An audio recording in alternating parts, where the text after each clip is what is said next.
Hi, my name is Jessica Svetlak, and I'll be doing a brief presentation on political censorship in China. What I will cover in this presentation: I will cover the history of censorship in China, who controls what is censored, how censorship affects journalism practices, and how censorship affects the people of China. So what is censorship? Censorship in China is the limiting or suppressing of the publishing, dissemination, and viewing of certain information. Censored material includes anything capable of reaching a wide audience. This includes radio, television, books, movies, text messaging, the internet, video games, and instant messaging. Censorship in China is seen as a measure to maintain communist rule. Censorship also prevents the Chinese from discovering or learning about past and present failures of the government. The Chinese use censorship to protect their culture. So this brings us to the history of censorship. In China, the first censorship law was introduced in 300 AD. The ancient view of censorship was seen as a public service in the best interest of the people. The Chinese government has a long history of silencing those who have opposing views of the government. From 300 AD and on, Chinese emperors used some form of censorship. In 1949, the People's Republic of China was established, and communist leader Song used censorship and propaganda to control its people. He believed that by censoring people, he could build a communist state. According to Wikipedia, in 1957, the anti-rightist campaign was led by Song. This campaign led to the political persecution of over 550,000 individuals who promoted pluralism of expression and criticism of the government.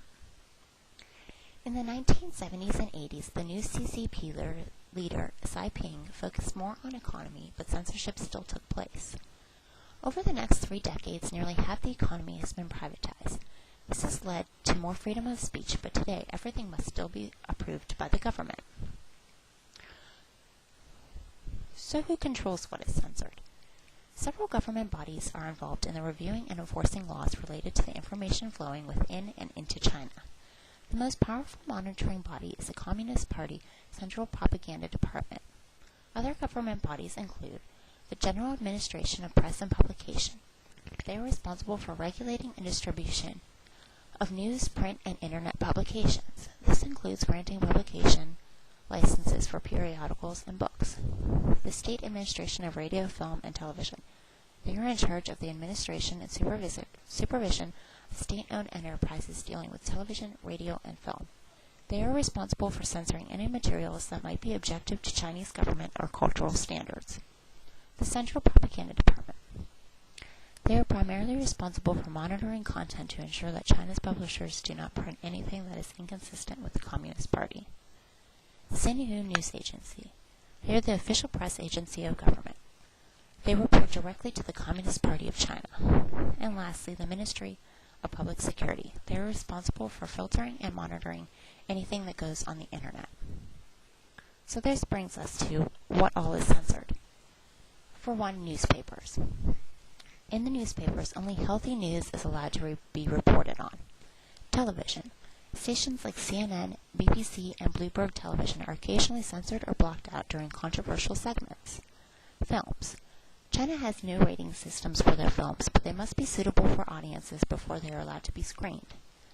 Some films that have been banned include Brokeback Mountain for depictions of homosexuality, Tomb Raider for unflattering depictions of the Chinese society, The Departed for a scene that included a Chinese plot to purchase military equipment, and Memoirs of a Geisha for concerns it could raise anti-Japanese sentiment. Music. Artists like Guns N' Roses were banned for the criticism of Chinese government, Kylie Minogue for lyrics that included nudity and drugs, and the Rolling Stones for lyrics which included sexual references. Literature. General Administration of Press and Publication screens all Chinese literature. They have the legal right to censor or ban any publication in China.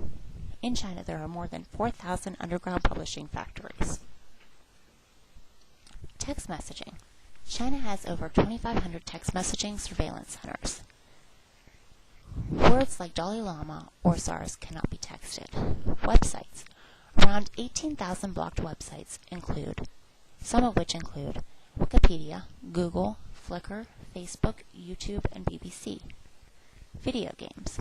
China screens all imported video games. Any games that may include disturbing social order are banned. Education. Many textbooks omit references to Boxer Rebellion, Opium War, and Mao Zedong. Keyword searches. For items such as impeach, pollution, lawsuit, cat abuse, horse racing, mascot, and voice of the people. If a website contains these words, you are unlikely to see it.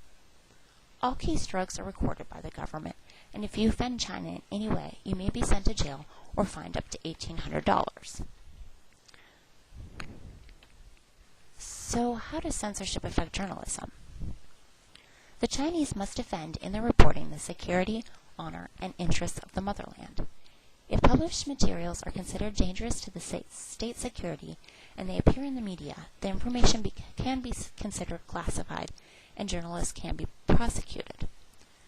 The government uses different tactics to intimidate reporters, like dismissals, demotions, libel, fines, closing news outlets, and even imprisonment.